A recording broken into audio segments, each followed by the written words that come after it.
Welcome back to Real Breakfast Bites, I guess. We got a special guest We're not today. used to that. We'll have to workshop that one. Say hello, Mr. O. Well, he doesn't like being held. All right, bud. You're free to go. We're back. This is our second episode of Breakfast Bites. A little shorter form than the Real Breakfast Hours you might have been used to. We're going to try to rapid fire. I think we got a couple of breakfasts this morning. Yep. So my mom sent a cereal bowl with raspberries and blueberries, and then she had also sent me, I think it's crepes with maybe strawberries or raspberries and some whipped cream. Looks pretty good. Then we got one from our good friend Sammy, which looks like some eggs, some hash browns, and then some sort of like vegetables in there, and maybe a little bit of bacon. Looks pretty good. We had eggs yesterday. Yes. You didn't eat breakfast today, you absolute animal. I had some yogurt and coffee this morning, but I was just gonna have my Chinese food leftovers, but Chinese food can be breakfast as long as you eat it before 10:30. But well, you're not gonna do that. no. What's on the menu for today? Well, it's very late, very, very late to do this. I almost question the point, but we figured since we never got to post the video where we actually went over the bingo cards, perhaps we would at least briefly touch on how they went. 2024 bingos. Even though it's almost the end of 2025. I guess I'll just quickly blast through mine. I got a bingo. I'll just go over the ones that I got a bingo for, I guess. My bingo was the corner here. The yellow ones are ones that I got. Feel free to pause the video, zoom in, whatever it is you want to do. If you want to go over that a little bit more in particular, feel free to ask some questions. But I got, actually I got a double bingo. I got the vertical in the I column and then the diagonal. Yes. So I'll do the diagonal first. I got Patriots make serious changes. They absolutely did. New head coach, quarterback changes. They, you might even say they won the draft this year. Or actually, this is last year. So, they made more changes. But either way, they got rid of Bill Belichick at the time. So that's a pretty serious change. American military intervention. Pretty sure we sent guys to Israel, which was, boots on the ground, so that counts. Free space, of course. Disney IP flop. I put example of the Marvels. I don't remember if the Marvels came out then or if one of their animated movies came out at the time, but I know that like Marvel movies and stuff have not been making the money that they used to make. So I would expect that's probably why I checked that one off. And then beloved IP receives fan alienating installment, such as He-Man or the Rings of Power. Again, I don't really recall which one in particular I was talking about for that one, but feel free to let us know. The Cowboys choke in the playoffs. That one almost was a free space. Might as well not even put that one on there. Of course, they were going to choke in the playoffs. They do it every year. Borderlands movie was terrible. Yep. Elden Ring DLC delayed until May. It was. That one, I called that one. I was pretty happy about. I think the Borderlands might have been the fan alien. That might have been. That might have been a double. Because not only was it bad, but also it was upsetting. Because you can be different, like fan alienating and different from the source material, but still like good as a movie. It was not. Then American military intervention, I already got that one. And then big news revealed for the Henry Cavill 40K show. That one was up in the air for a while. They had until, I believe, January, which was around when we had filmed, to make decisions. We filmed in like December. Right, that's right. And the big news was that they did come to an agreement. They got things signed. It is moving forward, which is great. Haven't heard much since then, though. Yeah, I didn't get any bingos, but I'll just go over some of my favorites that actually happened. My favorite one was that I guessed that Suzanne Collins would release a new book, and she did. I'm locked into her, like, we are like this, like, I just get her. I know her. I know when a new Hunger Games book is coming out, okay? And now we have the movie, very exciting. The casting was released, like, a couple at a time. Is it the Sunrise on the Reaping? Yeah, I'm very excited. November 2026. Absolutely cannot wait. I already read the book. I got it very shortly after it came out. It was very good. It's a little bit weird to read books that are prequels. Especially like the first prequel they did, The Ballad of Songbirds and Snakes. Like really the only character that we knew was President Snow, but he's like a young President Snow, and it's far enough removed in time that you're like, yeah, this could make sense. This doesn't feel that weird. And it's the villain, so like you never really get in his headspace that much anyways in the original. So that was like, okay, cool. With one, now that it's closer and there's a lot of characters that are in the original trilogy, it's like a little bit weird to be like, whoa. Not that I think she did a bad job with it. I enjoyed it, as I said. It's just, you're always thinking like, is this a decision she kind of already had?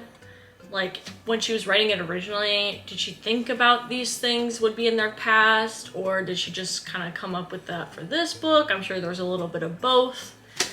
So, yeah. But that was like my favorite one, though, I guess. We had one of the health fads end up making a lot of people sick. I think that's even more relevant now than ever. I think I was talking about like raw milk when this happened, but I mean, you can really say it for anything. I literally just the other day on Facebook saw a video of someone saying that if you're pregnant, you shouldn't take folic acid because actually it's bad for your baby and it causes tongue ties, which I don't think is true anyways, but also folic acid is like really important for forming like your neural tube. So unless you want your baby to have like various forms of spina bifida and potentially like paralysis if it's really bad, like you should probably take folic acid. I'm so sick of all these people who know nothing acting like they know better than doctors and sharing health advice, medical advice on social media, and then people listen and it's like, oh my gosh, you know, people will say, well, we got along, people did fine before insert whatever medical or like, you know, modern treatment or like thing we recommend. And it's like, yeah,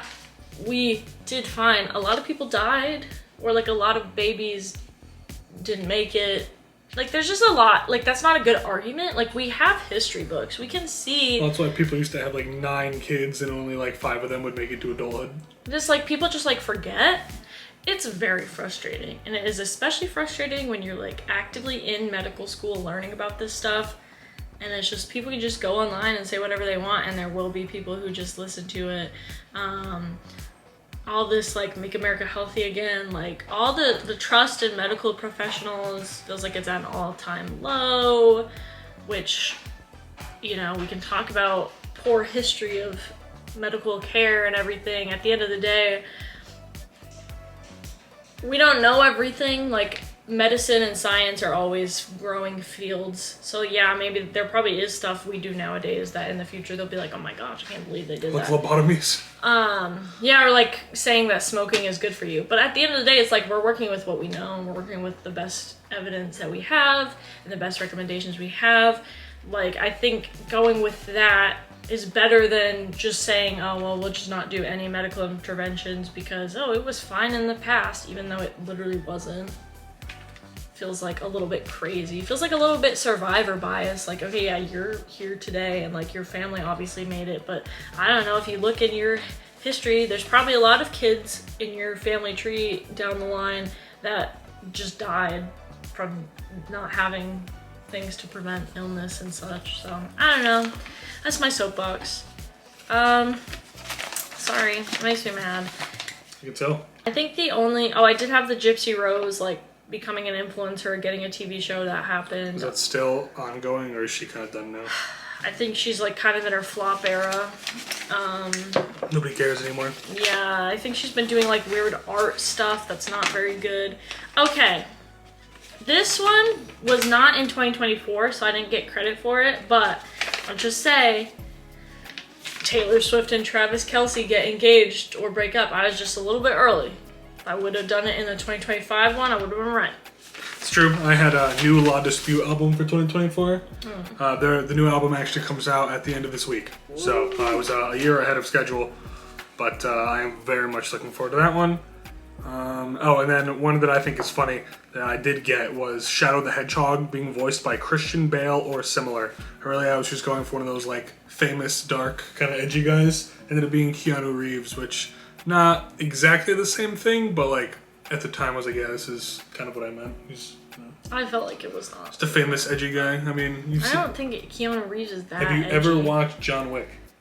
Okay, one movie. He has a whole franchise. There's like 5 John Wick movies. Yeah, but like, whatever. Whatever. I'm thinking we're back, you know? Like, Shadow the Hedgehog doing that is hilarious. The movie's actually good. If you haven't seen the Sonic movies, Oh yeah, so the Sonic movies are actually really good. Highly recommend for the family, for the kids, for the adults. They're very good. They are as far from fan alienating as those movies could possibly be. They're like both good, entertaining, reasonably lighthearted, and you know, very silly. Very silly, but like in a fun way. Yeah. And I'm not the biggest Sonic fan in the world. I grew up watching the Sonic cartoons. I've played my share of the Sonic games, but I'm not.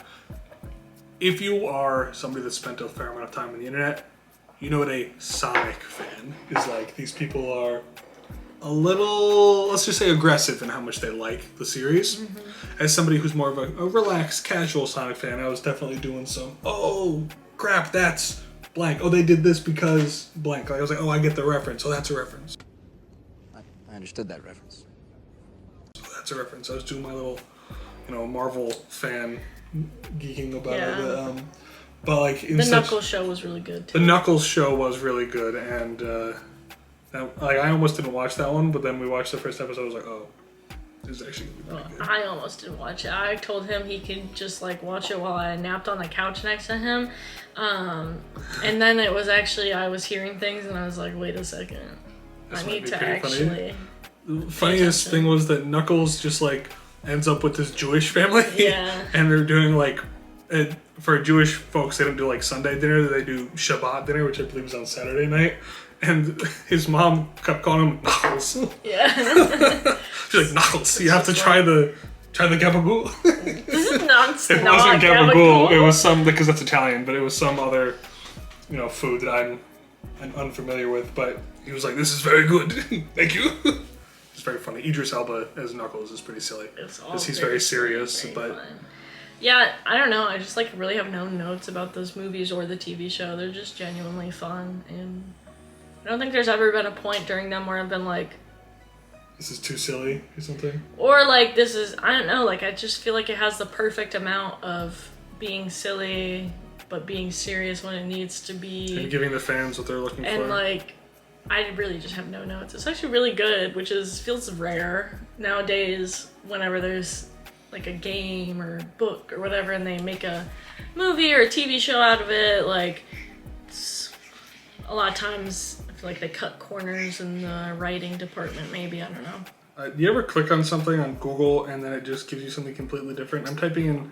Well, to be fair, you clicked on the Google thing. I saw you do it. Yeah. You did do it. There we go. Yeah. We'll have to pull this up on the screen, but they literally did the Sonic pose with Shadow, like in the movie where they like are dashing kind of behind each other and they were back to back. I saw that, I was like, oh, it's pretty good. The Sonic movies are also a little bit near and dear to us because it was like the last movie we saw before COVID. Yeah, Sonic 1 was the last movie we saw before they sent everyone home for COVID, and then Sonic 2 was the first movie we saw when we came back to the theater. And then, because the third Sonic was this year, right? I think it was late 24. But did we see it in 24 or 25? I don't remember. No way! It wasn't too late 24, was it? I'll look it up, but... I feel like it was more recent than that. Oh, I have terrible memory, everyone. He's about to make me feel foolish. 2024 film. Oh, heck. It says... When did it release? December 2024. I told you. Okay. December 20th. That's like very close. We probably didn't see it till we got home. Hi. The folks are gonna love this. We got lots of raw today. I think it's funny when he sticks his legs out like that, then if you touch him, he'll retract them. Yep, see? Oh, he doesn't want to be on camera. No, he's very... He doesn't like the camera. He's getting my Angus McSix shirt all covered in hair. You know, speaking of movies, you know what movie we did see this year that was very good? Which one? Megan 2. Oh my goodness. Was it 2.0? Yes, Megan 2.0. The first... I think we talked about the first Megan in one of those other episodes, right? I don't know, but I'll talk about it again. Much like I have a deep appreciation for the Sonic movies actually being good, I genuinely think the Megan movies, and this is gonna sound so silly because you watch the trailers and you're like, this is silly. But if you're someone who understands and appreciates camp, like I do, cinema, if you will, if you're not a person who takes yourself too seriously, if you can actually enjoy things, you will find that the Megan movies are actually incredible. They're actually very joyful. The first one is like, ooh, it's a little bit of a horror movie. Second one, we kind of threw the horror The bit first one's away. kind of a slasher with Megan. She's like a robot, Yeah. dating people. The second movie is like, what are the Tom Cruise movies? Mission Impossible. Mission Impossible, action, like, it's so good. It's actually really good. And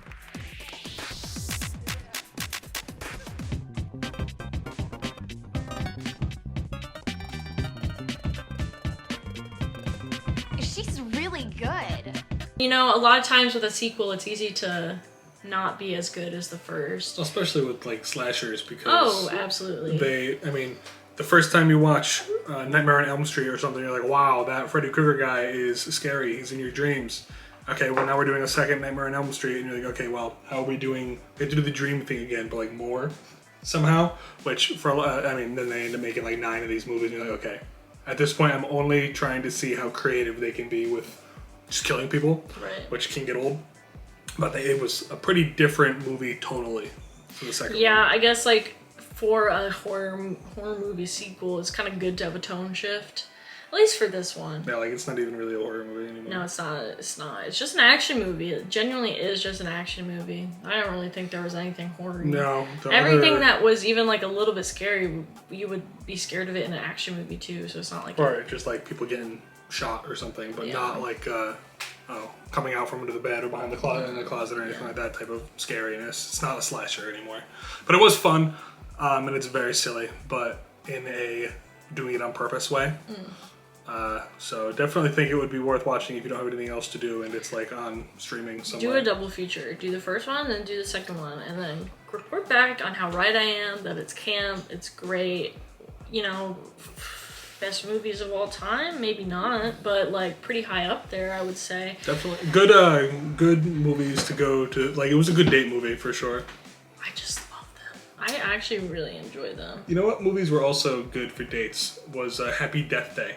Oh yeah. Those movies were because they came that out was like actually Valentine's like Day. the first like movie date we had, I think. I think so. And then it was Happy Death Day 2 that we went to see because I think we had wanted to go see it, and I made us watch the first first Happy one. Death Day together in my dorm room, and then a couple days later we went and saw the second one at the theater for Valentine's Day, which is very fun. That one is a little bit of what I was talking about with Nightmare on Elm Street, where it's like almost the same exact plot as the first movie.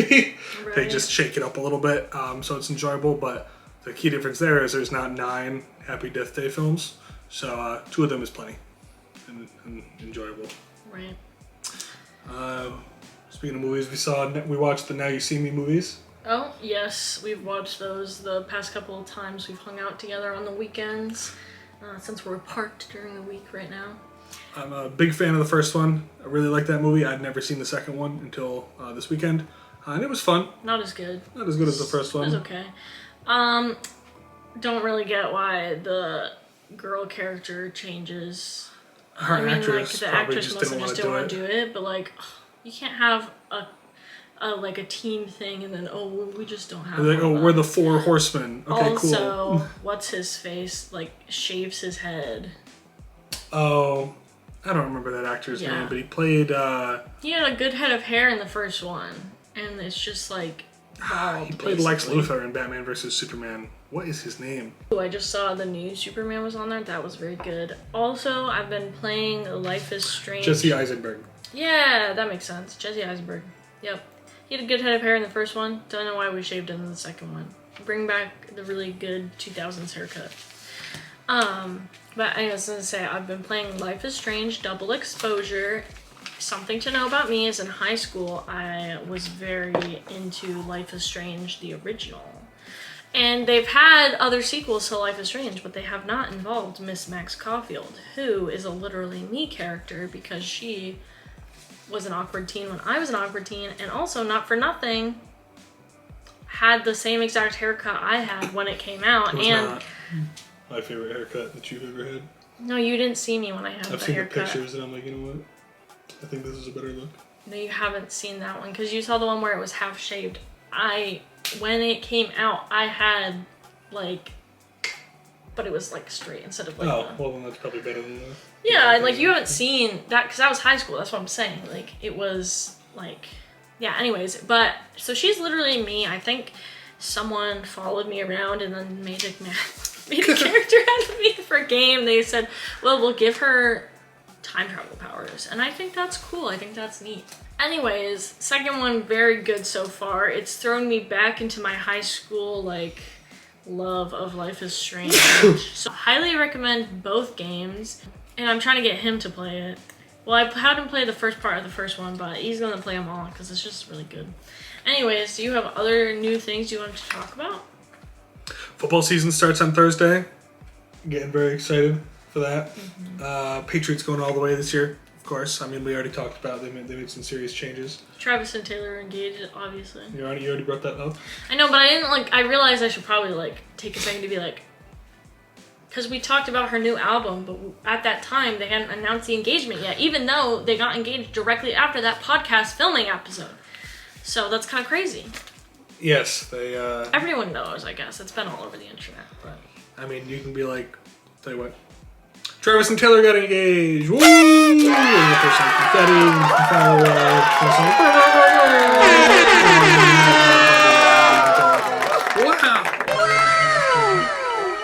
I love those ones. I wish I knew how to make a thing like that. It's like the more you know thing, yes. But I don't know how to get one with just the shooting star or the rainbow. If anyone has any leads on that. In one of my favorite video games ever is Borderlands 2, and they released a game afterward called Borderlands the Pre-Sequel because it takes place between Borderlands 1 and 2, and you play as the bad guys from Borderlands 2 before they were evil. Maybe not the most good aligned people in the world during the pre-sequel, but the whole game series, you play murderers and stuff in these games. These people are not saints, regardless of which side of the coin they're on. But the point is, my favorite character, Jack, you can play as his body double in the game, the doppelganger they call him, and one of his abilities is called Inspire.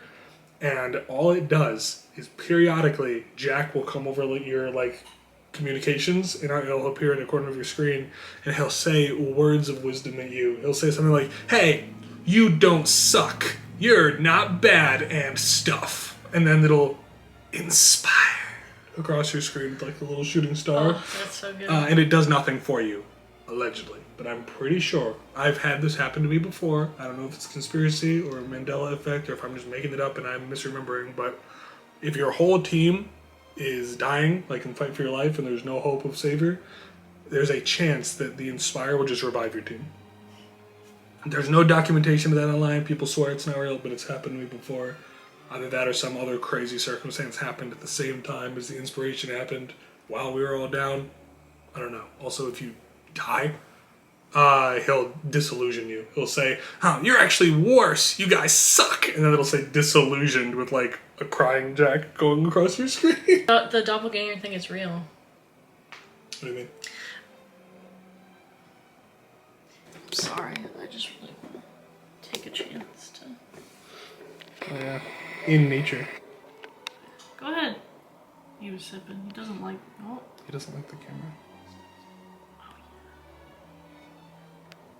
I need some David Attenborough on this watch. Is the domestic short hair, whatever he is, drinks from its water bowl. Typically, they enjoy the water to be moving, so occasionally they will dig or push the bowl to simulate the moving of the water.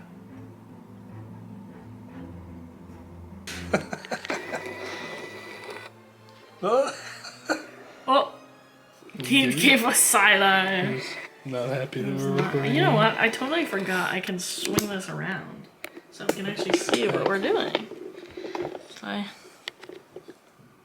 yeah, there's a doppelganger in Borderlands 2, and then you play as a different doppelganger in Borderlands the Pre-Sequel. Not the one that you kill. People were pretty sure, oh, we killed that guy, he's not alive. No, he's alive. He shows up in Borderlands 3, and you release him from his duties. He gets to go be his own man at the end of 3. That's a good follow-up. Yes. We should wrap this up. Yeah, okay. Well, thanks for watching. We don't know how often we want to do these, but right now, I guess every other week is probably good. We'll see. I do have, actually, I think still, remember when we had so we have a deck of blueberry recipe playing cards. We were gonna do a series where we made, we just went through making meals out of them and like rating them. We did one episode of that. I just never posted it. That was short enough that I think I could edit it and post it on this computer. So maybe we'll post one of those sometime. And maybe we'll start doing that again because those were pretty easy to do and it was quicker. But yeah, I don't know. We have a couple ideas. Alrighty. Well, thank you guys for watching, as always. And send us your breakfast. Send us your breakfast. We'll catch you guys next time. Bye.